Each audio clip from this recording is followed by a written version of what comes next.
Today is a WRAL weather alert day. We have a heat advisory in effect and a level 2 risk of severe storms. Coming up, the timeline you'll need to know. Plus, what else you need to know to keep you and your family safe today during the dangerous heat as it scorches our area. And a roller coaster close call this morning. We're hearing from the man who spotted a major crack on a roller coaster at Carowinds, prompting an investigation and repairs. So glad you're waking up this morning with us at 4:30. I'm Ken Smith in for Jeff Hogan. And I'm Renee Chu. Great to have you with us on this Monday. And looking at the forecast, I'm like thinking, if I can be in the air conditioning, it's going to be good. Let's get right to Peta Sherwood in the WRAL Severe Weather Center with what you need to know on this weather alert day. Yeah, so we have that heat advisory in effect. It's going to be so hot outside that you'll have to think about ways that you can stay cool. And we also have a level 2 severe risk in place for this afternoon.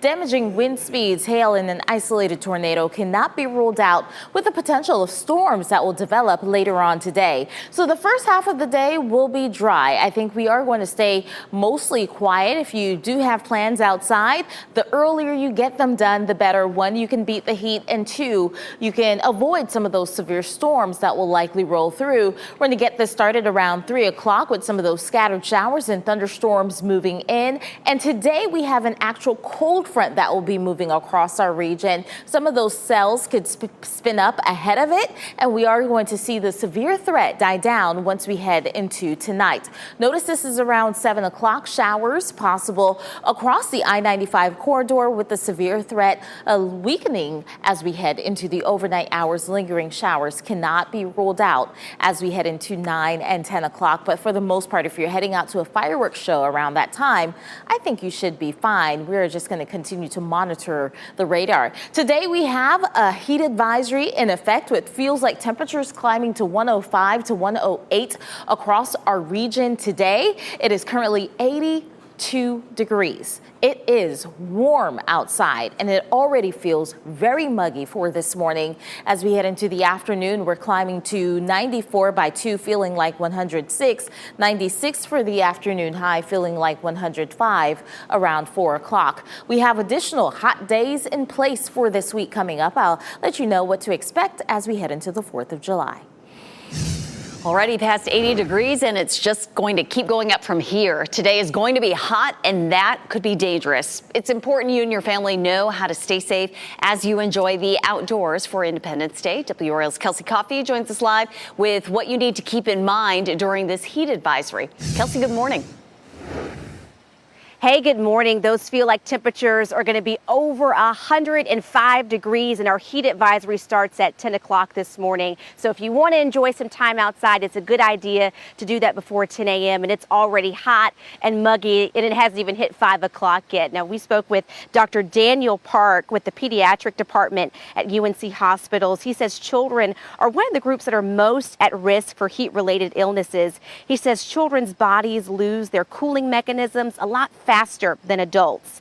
Headaches, dizziness, pale skin, and confusion are all signs of heat-related illness to look out for in your kids today. Dr. Park says if your child gets overheated and doesn't respond to rapid cooling measures like a cold rag or putting them in front of a fan, it's time to call 911. Do not leave your children in cars, okay? Never leave infants, children, or pets in a parked car, even if the windows are cracked open.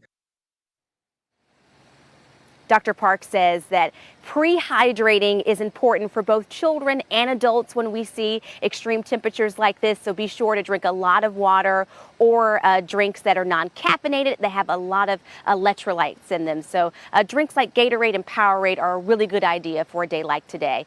Kelsey Coffey, WRAL News, live in Raleigh. Wake County is offering cooling stations to people who need relief from the heat. The stations will be open today from 8:30 this morning until 5:15 this evening. They're all regional public library branches. Also, the Health and Human Services buildings on Swinburne Street and Departure Drive in Raleigh, and the Eastern Regional Center in Zebulon, the northern one in Wake Forest, and the southern one in Fuquay-Varina.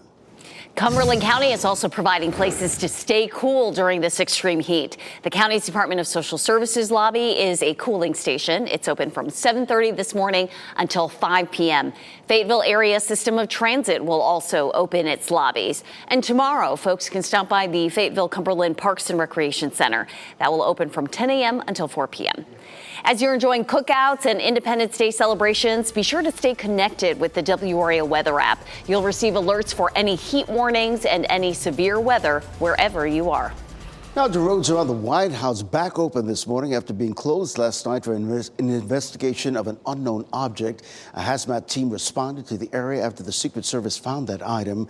The White House grounds were evacuated. The item was eventually declared non-hazardous. Officials did not give any further information about what that item was. Meanwhile, an active search is underway this morning for a person who used explosives to damage businesses in Washington, D.C. Investigators say 3 of them detonated on Sunday. The first was outside a bank ATM. 6 minutes later, another explosive went off on a sidewalk outside a Nike store, and then another explosive was thrown at a Safeway around 4:45 a.m. All of the businesses were closed at the time, and no one was hurt. Well, today, a man charged with shooting and killing another man in Cary will be in court. Police charged 29-year-old William Atkins of Cary with the murder of 30-year-old Eric Laird of Washington State. Officers responded to an apartment complex on Hampton Lee Court just off Northwest Cary Parkway for a report of a shooting about 7 yesterday morning. When they arrived, they found Atkins with gunshot wounds. Police say Atkins and Laird knew each other. Atkins is in jail without bond. We're working to learn the name of a Sanford man who drowned while trying to save children at Fort Fisher. It happened Saturday afternoon at the beach area. They say a 58-year-old man went in to try to save children in the water, but died while doing so. Officials say Fort Fisher lifeguards performed more than 50 water rescues that day. Well, starting today, you will no longer be required to wear masks in clinic spaces at the Durham County Health and Human Services building. They're now optional, but still available upon request. The CDC continues to recommend masks for people who have been exposed to COVID-19 or who are at high risk of severe illness from COVID-19. Parts of northern New York are dealing with the aftermath of severe weather. This is new video of heavy flooding that hit Ellenburg on Sunday. That's in the Adirondacks. The power of rushing water was strong enough to push a shed downstream. Storms also left behind downed trees and branches. The National Weather Service says some people were rescued from a campground in the area. Also, Renee, Chicago also dealing with the impacts of flooding. This new video shows high waters along the Riverwalk. The National Weather Service warned the flooding could be life-threatening. Over the weekend, officials reversed the flow of the Chicago River in an effort to ease flooding. Several roads were also impassable due to overflowing creeks and streams. You can see several cars were stuck in the dangerous floodwaters. Several areas are celebrating 4th of July one day early. They'll celebrate today. Yeah, that's right. Here's a look at some family-friendly celebrations you can be part of to celebrate. Wake Forest hosts its first 2-day 50th and Independence Day celebration. It includes fireworks, food trucks, live entertainments, and kids' activities. It's happening at Husky Stadium at Heritage High School at 6 p.m. Celebrations continue tomorrow morning, starting with a children's parade on Main Street. Everything wraps up with a festival at Holding Park. The town of Mooresville is also holding an event today. The Family Fun Festival begins at 4 p.m., runs until 9 tonight on Town Hall Drive. It includes live music, food trucks, a beer garden, and carnival games. Garner hosts its Independence Day celebration at Lake Benson Park. It begins at 5 this evening, runs until 10 tonight. There will be music from C.J. Baker and the North Carolina Symphony, great food and games for kids. The event is free. And folks in Rocky Mount will also celebrate today. The city's annual Independence Day event is happening at the Rocky Mount Sports Complex. It's from 6 until 9 tonight. We have a list of more Independence Day celebrations online at WRAL.com. Time now 4:39 on your Monday morning. 2 people killed and dozens others hurt when a block party turned violent in Baltimore. This morning, we're hearing from the city's mayor as officials vow to track down the suspects. And disaster avoided at Carowinds after a man spots a crack on a roller coaster track at Carowinds. Coming up, we take a look at what's happening today as crews work to repair it. And heading to break, we want to give you a live look now outside of Raleigh, courtesy of the dark camera at the Museum of Natural Sciences. It's a WRAL Weather Alert Day. Meteorologist Peter Sherwood is tracking the timing for storms and monitoring the hot temperatures we will see today.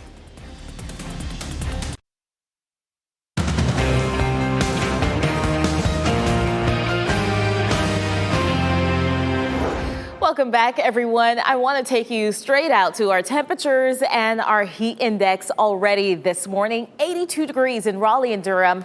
That feels like temperature of 90 degrees. It's only 4:30 and we're seeing those hot conditions across the area. That 89 and feels like temperature of 90, most likely in place due to the urban heat island because those outlying areas are seeing those temperatures in the 70s this morning. So we are going to see our temperatures gradually climb into the 90s for this afternoon. We're looking at 96 for the afternoon high. If you want to get to the park, get there early because by the time we head into 12 o'clock, we'll be at 91 degrees. Police in Baltimore vowing to track down anyone who was involved in the mass shooting that left 2 dead and dozens hurt. Investigators are examining surveillance video and social media posts as they work to make arrests. The shooting happened at a block party just after midnight yesterday morning. Police say anyone who had a gun in the area is a potential suspect. Baltimore's mayor says the city's gun violence problem needs to be addressed at higher levels.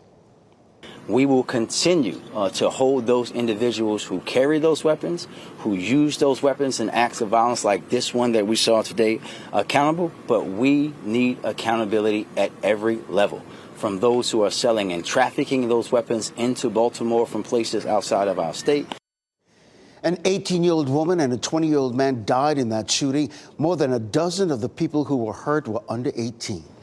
State inspectors will be at Carowinds this morning to look into a damaged roller coaster support beam. The amusement park shut down the Fury 325 coaster after a visitor took a video of a cracked beam.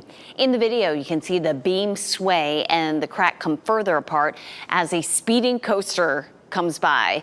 This morning on Today, the man who spotted the crack talks about what went through his mind as he was waiting in line. I was thinking, this is crazy. And I just happened to see that crack. I'm like, I can see light through it. And I'm not an engineer, but that's not good. The roller coaster is closed indefinitely as the investigation continues. This morning on Today, a look at amusement park safety across the country this summer. Today airs at 7 right here on WRAL. Well, federal authorities are trying to figure out what caused a plane crash in North Myrtle Beach that left 1 person dead and 3 others hurt. It happened Sunday morning near a clubhouse in the Barefoot Resort neighborhood. The crash involved a single-engine Piper aircraft. Police say the plane was engulfed in flames and first responders first arrived on that scene. Police have not released any names of those on board. We don't know exactly the condition of the survivors. Treasury Secretary Janet Yellen is preparing for a high-stakes meeting in China this week. She's expected to discuss a number of macroeconomic and financial issues, as well as U.S. and China relations. It comes just weeks after Secretary of State Antony Blinken met with China's president in Beijing. Yellen's 3-day trip begins Thursday. The Biden administration says it does not expect significant breakthroughs. You'll notice more law enforcement officers on the roads these next few days. The Booze It and Lose It campaign is underway now through July 5th. Officers are not only keeping an eye out for drunk drivers, they are targeting speeders. State law requires drivers to go to court if they're caught driving 15 miles an hour over the posted speed limit. And of course, officers arrest drunk driving suspects on the spot. Americans are spending big money this year celebrating Independence Day. According to the National Retail Federation, 87% of Americans will celebrate the 4th of July in some way. That includes 65% who will have some sort of a cookout. The average person will spend more than $93 on food items for their festivities. A reminder, many areas offer free fans for people in need. In Wake County, homes without air conditioning where senior citizens and or children under age 12 live can request a fan through their social worker or service intake. Qualifying households will be issued one 20-inch box fan per household per year. In Cumberland counties, families below poverty level or those who have someone in their house under the age of 2 or above the age of 60 can get a fan for free. People who have a heat-sensitive medical condition also qualify for the program. A lot of celebrations and cookouts planned for the July 4th extended weekend, but we want you to be weather aware. Today is the WRAL Weather Alert Day. Meteorologist Peter Sherwood walks us through our risk for severe weather. Yeah, I know a lot of folks are going to be outdoors today and tomorrow, but we do have the potential of seeing some showers and thunderstorms develop, and some of those could be severe. The day is not going to be a complete washout, but you will need to be aware as we head into the late afternoon, going into the evening. A level 2 severe risk is in place for our viewing area. I'm tracking the potential for damaging wind speeds and some of those storms to bring pockets of heavy rainfall, and with the front moving through, an isolated tornado or two cannot be ruled out. As we check out our satellite and radar this morning, we are seeing a lot of cloud cover out there just towards the west, moving towards the east. Some showers out there in the Charlotte area that is streaming towards the north and east as well. While I think for the most part this morning will be mostly dry, we'll watch that shower that's out there in Charlotte and let you know if it's developing, but I think it is going to fizzle out. We have the cold front that's across the Midwest that will move in, and look at those showers and thunderstorms as we head into 3 o'clock, mainly for our western counties. So if you are planning a cookout today, just keep in mind around 3 o'clock, you'll want to start to wrap things up. Those showers and thunderstorms are going to begin to move in, and some of those could bring heavy rainfall. It is going to progress to the south and east as we head into the 6 o'clock hour along I-95. And then as we head into the 9 o'clock hour, we should see most of our rain gradually clear out. If you do have fireworks planned for this evening, keep a close eye on that radar. I think for the most part, we are going to be mostly dry, but we cannot rule out a shower or two about the region. Leading into tomorrow morning, a lot of clouds will be with us. We are going to see this front still over our region, and that could spark some scattered showers and perhaps some thunderstorms again as we get into the afternoon. And notice the setup here. It's across the triangle and areas towards the south and east. With the heating of the day, that is going to fuel some of those storms to develop on Tuesday. And then Wednesday, the stationary boundary will allow some of those scattered showers and thunderstorms to develop just towards the south and east of it. So we have a level 1 severe risk in place. So for Tuesday, damaging wind speeds cannot be ruled out. And then notice that threat on Wednesday shifts towards the south and east. We are also dealing with some big time temperatures here. It's going to be hot. A heat advisory in effect for our region today, with feels like temperatures getting over 105. We are seeing quiet conditions out there for this morning, but the heat is building. 82 degrees right now in Raleigh and Durham. It feels like 90 degrees already for this morning. Come 12 o'clock, we're feeling like 103 degrees, feeling like 106 for this afternoon with a high temperature of 96. The heat will continue into tomorrow. 95 will be our high, but notice our temperatures will cool off ever so slightly. We're down into the lower 90s leading into the end of the week. And this weekend, we could see a high of 89 degrees on Sunday, and that is going to be a much needed relief across our region. We also have scattered showers and thunderstorms that will develop each and every day. We have the summer-like pattern that will not break over the next 7 days. Peta, thank you. If you're looking for a place to cool down while celebrating the 4th of July, you may want to take a dip in the ocean. Coming up, we'll tell you the nearby beach that's topping the list for best beaches to visit. Also, as fireworks light up the skies, so will the super moon. When and where you'll be able to see it starting today. The owner of a sulcata tortoise in Hoover, Alabama, may be forced to part ways with his beloved pet. However, he has the support of his community as they're joining together to lead the Save Fred movement. Lisa Crane explains. This is Fred. He's a sulcata tortoise who's called this backyard home for the last 8 years. His routine is pretty much the same day after day. He goes around the yard and eats the grass. That's about it. And I haven't mowed this yard in about 3 years. 17-year-old Jaden is Fred's owner, and it's clear Fred recognizes his friend. But it seems like Fred isn't allowed in Rossbridge. According to the HOA, you cannot have anything other than a cat and a dog, which we have people here who have ferrets, guinea pigs, snakes. But Fred has the support of his neighbors. They've started a Save Fred movement. He doesn't bark. He doesn't poop in other people's yards. He doesn't get out and need to be rescued. He's a gentle, quiet giant. Angela and her kids are pro Fred, and they aren't alone. We have people in the neighborhood that are making T-shirts saying "Save Fred," little car stickers saying "Save Fred." So if he does have to go, it'll be hard. So when was the last time you mowed this lawn back here? I would imagine it'll be difficult. You made a bond with that pet. Oh, I certainly hope he doesn't. I think they can fight this because they've had Fred before the HOA made the ruling and stuff. So maybe they can get Fred grandfathered in. Exactly. We're rooting for you, Fred. Well, Myrtle Beach is at the top of Travel and Leisure magazine's list of best beaches for the 4th of July. The magazine cited Myrtle Beach's fireworks and annual golf cart parade as must-see activities for the holiday. It also notes the area's 60 miles of shoreline and more than 2,000 restaurants. A couple other mid-Atlantic beaches also made the list, including Virginia Beach and Ocean City, Maryland. Tonight's moon will be bigger and brighter than any other full moon we've seen this year. The Buck supermoon will be about 14,000 miles closer to Earth than a normal full moon. This is file video from a previous supermoon. If the weather stays clear, you can see tonight's moon at its peak illumination by looking to the southeast just after the sun sets. Well, as we hit your break, this is a live look outside at Sanford. Today's a WRAL weather alert day. It's already warm outside. It's going to get even hotter throughout the day. We'll check in with meteorologist Peter Sherwood for your forecast. Ahead of one of the busiest days for hospitality workers, thousands of hotel employees in California are walking off the job. The changes they want to see within the industry. And with how unpredictable travel has been lately, more Americans are getting travel insurance. What you need to keep in mind before choosing a coverage plan.